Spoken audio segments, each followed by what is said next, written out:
Bielka Azpeitia Gutiérrez. Ella es afrochilena, periodista, diplomada en literatura para la infancia, la adolescencia y la juventud y magíster en literatura latinoamericana y chilena por la Universidad de Santiago de Chile, al igual que el diplomado.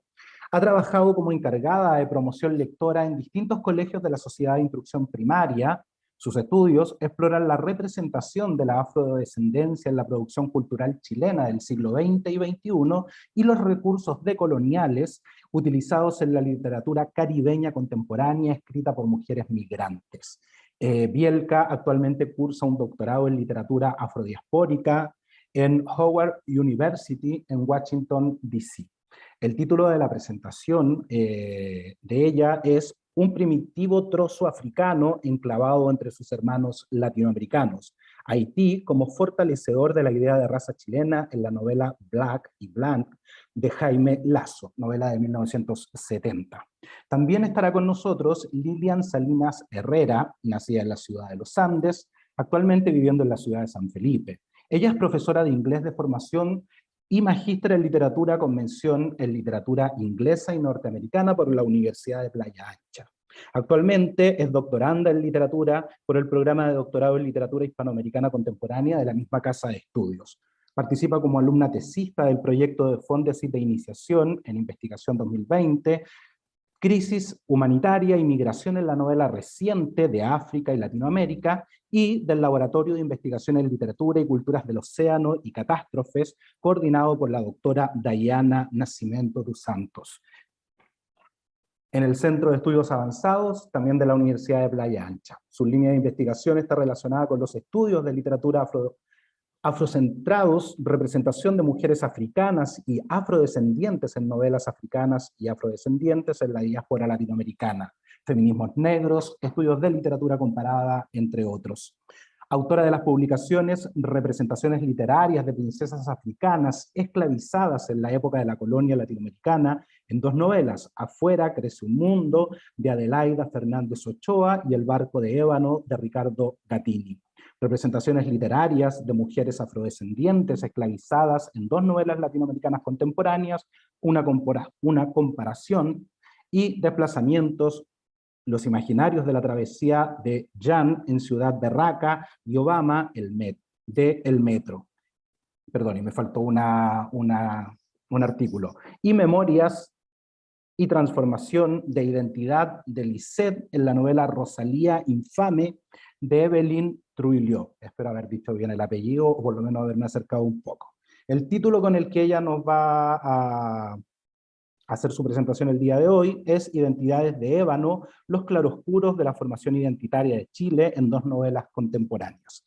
Y finalmente, para terminar la mesa, estará José Baeza Zúñiga. José es profesor de Historia en Educación Media, trabajó en distintos colegios de Santiago de Chile y el Cajón del Maipo entre los años 2015 y 2019, actualmente es candidato a doctor en Historia por la Universidad de Stony Brook, SUNY. Su proyecto de investigación estudia los procesos migratorios de personas afrodescendientes al territorio chileno durante la segunda mitad del siglo XX, historizando así las distintas narrativas en torno a la afrodescendencia en el país.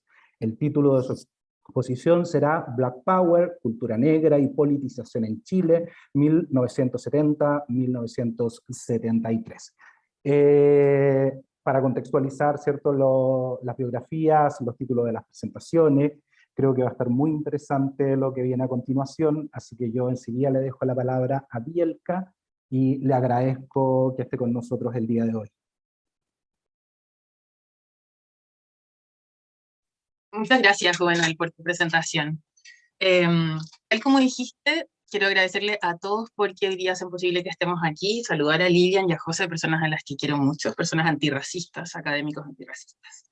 Hoy día lo que les voy a presentar es un estudio, un análisis que se llama Un primitivo trozo africano enclavado entre sus hermanos latinoamericanos, Haití como fortalecedor de la idea de raza chilena en la novela Black y Blanc de Jaime Lazo, y esto está súper insertado en la migración que nosotros venimos viviendo de personas afrodescendientes en los últimos 15 años y cómo finalmente hemos ido construyendo este racismo antinegro desde ya la época del 70, pero también desde inicio de Chile como república. Además, quiero enmarcar esta presentación en lo que pasó hace 10 días atrás en la televisión abierta en Chile, donde Jordi Castell, una persona de la farándula, tuvo la desfachatez de decir que había nombrado a su mascota Nina Simón, en honor a Nina, porque ella era negra y fea.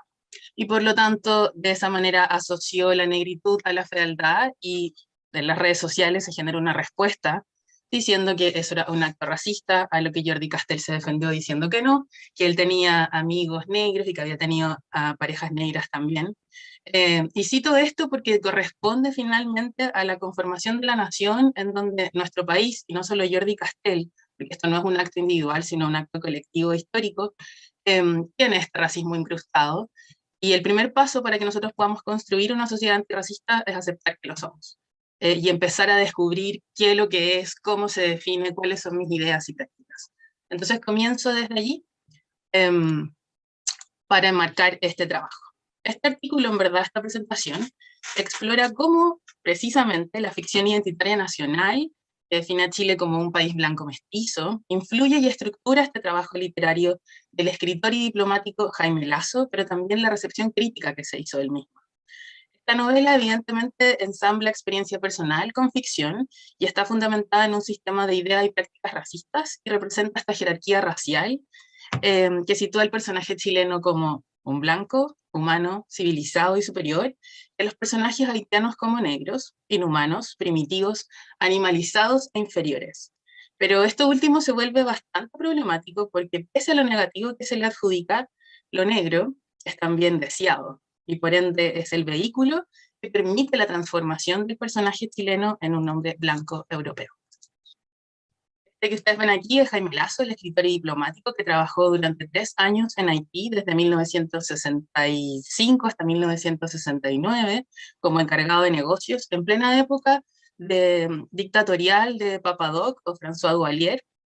Y entonces en ese momento él escribe una carta a su amigo y escritor Gonzalo Drago, chileno también, en el que le dice: ojalá que tus deseos sean pronto escuchados y me trasladen a otro país un poco más evolucionado. ¿A qué se refería en su escritura personal Jaime Lazo al decir un poco más evolucionado? Y continúa la cita, ¿no? En todo caso, la violencia es a veces provechosa. Veré qué saldrá de todo esto, dice él. Otro escritor chileno, también diplomático, dice que Jaime Lazo vivió una experiencia intensamente, trabajó, sufrió, incluso se divirtió por momentos como un loco. La novela de Jaime Lazo se tituló Black y Blanc y fue publicada en 1970, una vez que Jaime Lazo ya había fallecido en Santiago de Chile, entonces él no la vio publicada, y tuvo una gran repercusión en la crítica literaria de ese entonces. Esta novela, a diferencia de lo que podríamos pensar, no retrata la dictadura de Haití, sino que este es más bien el telón de fondo, sobre el que se despliega en extenso la personalidad del protagonista chileno, que evidencia su profundo racismo que ha aprendido en el país, en su país de origen. Y a medida que el relato avanza, el antihéroe, que no tiene nombre propio, suma a su ya racista personalidad la corrupción política, aceptando pagos mensuales del régimen dictatorial a cambio de no recibir asilados en la embajada. Pero al examinar la totalidad del texto, es evidente que el narrador, más que resolver asuntos políticos, se dedica a aprovechar este momento en la isla caribeña y a realizar un turismo sexualizado, recorriendo bares, casinos, prostíbulos y típicas zonas turísticas en un país en plena dictadura.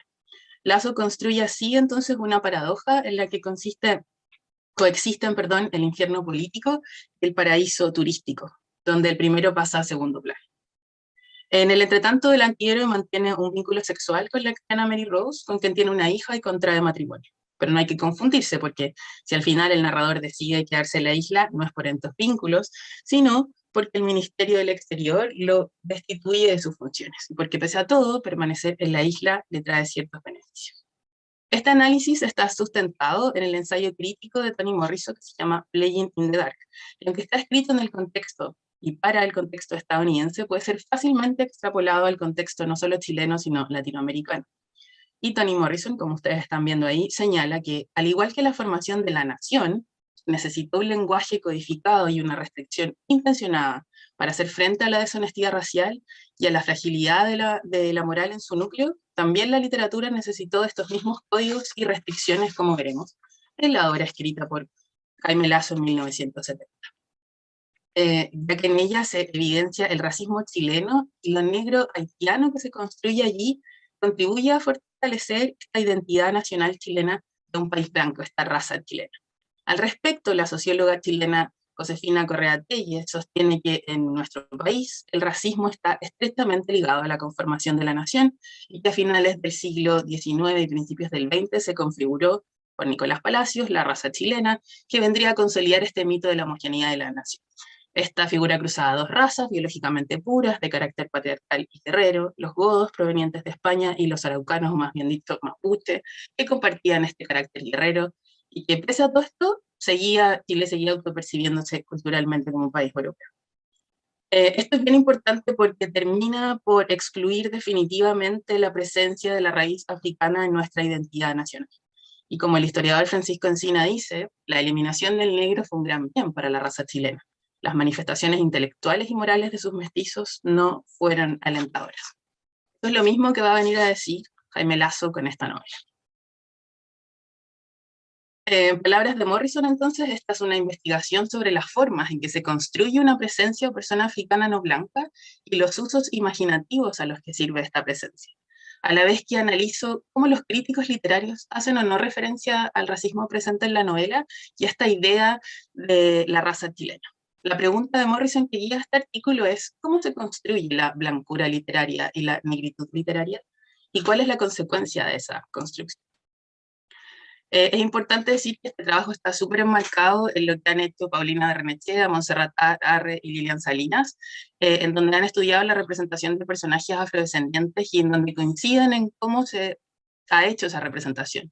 La demonización, la cosificación, la infantilización, el negro representado como lo salvaje, animalizado, lujurioso, infantilizado, exótico. Todas estas están presentes en la novela de Jaime Lazo. Este trabajo, entonces, mirar esta novela de 1970 con personajes haitianos arroja luz sobre el racismo que se ha desplegado en el territorio nacional actualmente, no solo como actos individuales, como dice Correa Telles, sino como un acto colectivo histórico, donde también podemos incluir a lo que acaba de pasar con Jordi Castell en nuestro país. Y demuestra además cómo las producciones culturales fabrican y reproducen estos discursos que reflejan lo que está en la conciencia nacional. En definitiva, en esta novela, lo negro ayuda a fortalecer la idea de Chile como un país blanco. Entrando de lleno al análisis de esta obra, a la lectura detallada, al close reading, podemos ver que en la escritura personal de Jaime Lazo, él señala que Haití es un país un poco evolucionado, y en su escritura creativa dice que Haití era un primitivo trozo africano enclavado entre sus hermanos latinoamericanos. Aquí podemos ver claramente cómo ambas ideas, la evolución, la ausencia de evolución, y el primitivismo se vuelven sinónimos, a la vez que revalidan y representan el esquema de pensamiento del autor en el que está presente la estructura colonial y considera a las personas no blancas como inferiores. Además, Correa Telles propone en 2016, quizás esto está cambiando hoy día, que Chile se presenta como una sociedad culturalmente homogénea, una nación que se percibe a sí misma como culturalmente europea y excepcional en el ámbito latinoamericano. En 1970, en la novela de Jaime Lazo, tenemos la misma idea, donde un personaje señala que Chile sería un país diferente al resto de los latinoamericanos. Y así lo podemos ver, por ejemplo, en estas distintas citas. Su colega diplomático brasileño presentaría una mirada huidiza que denunciaba su fuerte corriente india, el diplomático de Colombia tenía un color de piel amarillento, el peruano mientras está tomando sol en la playa es descrito como otro tronco amarillento, la mujer el diplomático peruano que es de Bolivia tendría rasgos negroides, labios gruesos y boca ancha, y por lo tanto tenía encanto, y así el narrador de esta novela comienza a revelar su gusto por las mujeres negras. En cambio, Chile no es ni indio, ni tiene un color amarillento, ni mucho menos rasgos negroides. Jaime Lazo decide definir a su personaje como un blanco. Es importante, como les decía, también la recepción crítica que ha tenido, y en esto es fundamental, la contraportada en el que está escrita por el reconocido poeta chileno Enrique Lin. Y allí él resume lo que va a venir a fundamentar el resto de las críticas literarias. Él señala que está escrita en el infierno de Haití y que ofrece a Jaime Lazo la ocasión de aplicar su lógica del absurdo en un ambiente que le sobreexcitaba. El amor por la mulata Mary Rose, el cual sacrifica el narrador su buena conciencia, termina con la percepción de un racismo blanco y negro, instalado en el centro mismo de estas relaciones íntimas, no por ser sobresaturadas de erotismo. Sin embargo, las ideas derechamente racistas presentes en el texto en Black y Blanc, si bien son nombradas bajo esta noción de racismo negro y racismo blanco que hoy día no alcanzo a ver, no son criticadas ni ejemplificadas por los primeros lectores de la novela. Al contrario, y como señala Morrison, se amplifican, se naturalizan, se perpetúan como gancho para promocionar el texto literario. Entonces ustedes pueden ver aquí que Alfonso Calderón, por ejemplo, dice que su inocencia social al personaje frente a la mulata Mary Rose se va perdiendo. Esta relación es un juego envolvente. Floridor Pérez dice que entre torturadores y espías, hermosos y semblantes cuerpos de negras semidesnudas, hay un trasfondo de actualidad política. Alon también va a señalar que el sexo está presente en esta novela en todas partes y que habita la ciudad que dominan cuerpos primitivos de negros, abundantes, escultóricos y flexibles. Esta idea es importante señalar aquí que la naturalización del racismo y sexismo presente tanto en la novela como en las críticas amplifica los estereotipos asociados a los cuerpos de las mujeres negras. En Race and Sex in Latinoamérica, Peter Wade señala que la sexualidad negra fue convertida en un ícono fetiche internacional y en una mercancía capitalista en una compleja coyuntura. Destaco aquí las corrientes de primitivismo artístico, en la que se inscribe la novela de Jaime Lazo. Las imágenes estereotipadas respecto a las mujeres negras circulan ampliamente en ella. El racismo y el sexismo son características que el personaje tiene desde el principio y que permanecen inalterables a lo largo de la trama. Si algo cambia en el protagonista, es su ética profesional. Por ejemplo, aquí podemos ver lo que señala sobre, en las primeras páginas ya, sobre las mujeres que le provocan deseo, que este estereotipo de que llevan el baile en la sangre, finalmente el ambiente y le invita a hacer el amor pública, impúdicamente, y finalmente él relaciona el clima con el deseo por el cuerpo de las mujeres negras, es decir, la luz del trópico cegaba igual que el cuerpo perfecto de esas mujeres, señala este personaje, ¿no? Así el narrador, que no tiene límites morales, ni menos esencia social, como dice Alfonso Calderón, o buena conciencia, como indica Enrique Lin, se siente atraído por Nicole, que es una de las mujeres a las que ha asilado en su embajada. Nicole es una mulata clara, es decir, se acerca a lo blanco y por lo tanto al ideal de belleza que Lazo intenta resaltar añadiendo el adjetivo. Y al mismo tiempo el protagonista conoce a Mary Rose, que es de grandes ojos verdes que llaman su atención, y que tiene un pelo castaño, ondulado, más algunos rasgos que denuncian su mezcla. Peter Way también señala que lo negro se asocia a menudo con la deseabilidad sexual, como bien podemos ver que lo hace Jaime Lazo en su novela, pero que lo eróticamente deseable no es lo mismo que lo estéticamente bello, y se resaltan algunos aspectos específicos de los cuerpos de las mujeres y de los hombres negros. Y como siguiendo tal cual las palabras de Peter Way, Jaime Lazo señala: las piernas de Nicole eran bonitas, se sentó descubriéndolas hasta los muslos, sentí que el aire me faltaba y respiré profundamente. La respuesta no es la que él quiere, entonces él señala centrada y pensé abusar de ella. Y finalmente otro compañero diplomático invita a este personaje, a este narrador, a un prostíbulo, a lo que él responde positivamente, señalando que necesitaba ir para sacarse la imagen de Nicole, de alguna manera. Y allí en el prostíbulo él entonces conoce a la más, no conoce, pero elige a la más tímida de las mujeres, la de cabello malo, como él señala, y en esta mujer no solo está representada Nicole, sino también Mary Rose. Como ustedes pueden leer ahí, Mary Rose vino a mi memoria cuando contemplé los hermosos pechos de la mulata. Y lo que viene a continuación es uno de los episodios más racistas y más reveladores de la novela, a lo que ninguno de los críticos literarios prestó atención. Y esto coincide con lo definido por Peter Wade, pero también con la definición de la raza chilena, que está encarnada en ideales europeos, bajo la cual, lamentablemente, la violación de los cuerpos de las mujeres negras se vuelve excitante para Chile y no un hecho a condenar. Primera vez, escribe Jaime Lazo, que gozaría de una negra. Toda la historia de violencia y crímenes de la isla revivían en ese instante. Me vi a mí mismo en San Domingo, convertido en colono, a pleno sol, con casco blanco en la cabeza. A orillas de un sendero forzaba a una esclava de mi plantación. Ella tenía la obligación de entregárseme, incluso estar agradecida. Me sentía vengador de mi raza. Esta relación sexual era una correspondencia a violaciones hechas por los negros a blancas en los albores de la independencia. Muchachas casi impúberes habían sido traspasadas por inmensos negros con aparatos en proporción al físico. Lo de esta noche era una mísera vuelta de mar. Los pensamientos partieron y quedé vacío. Nuevamente, sobre la celeste sábana vi la delgada mulata. Sin movimiento, miraba hacia el techo. Si hubiera golpeado, habría continuado igual. Hice el balance. Era agradable, como emprender un viaje a través de las literaturas nacionales, dice Toni Morrison, al igual que los escritores, se las arreglan como pueden y con lo que pueden. Sin embargo, parece que acaban inscribiendo lo que está realmente en la mente nacional.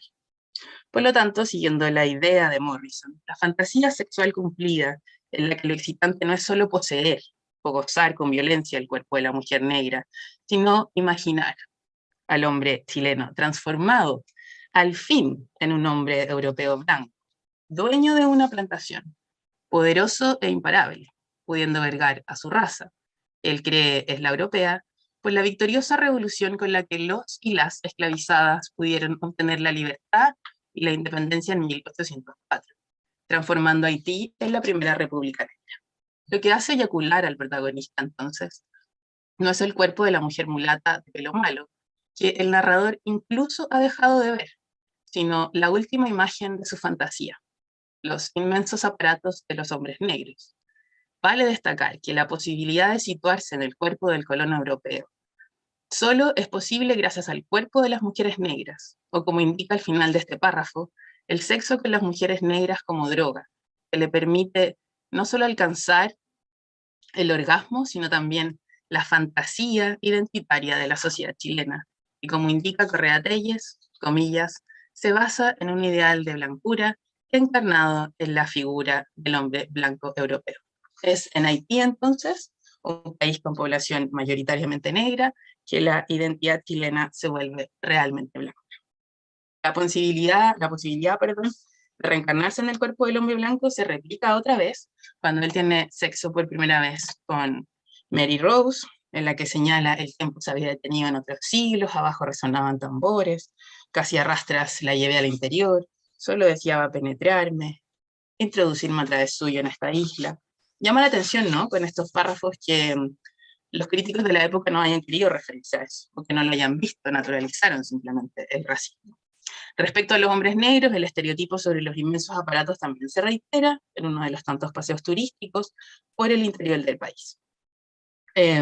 Allí el narrador describe poco antes de llegar, un negro adulto se bañaba desnudo en un riachuelo. Lo vimos nítido. Una verga descomunal atraía las miradas. No hizo ademán de cubrirse. Y así, como ustedes pueden leer ahí en amarillo, además comienza a señalizar que los hombres negros parecen animales y por lo tanto de esta manera los pone en una categoría inferior a la suya.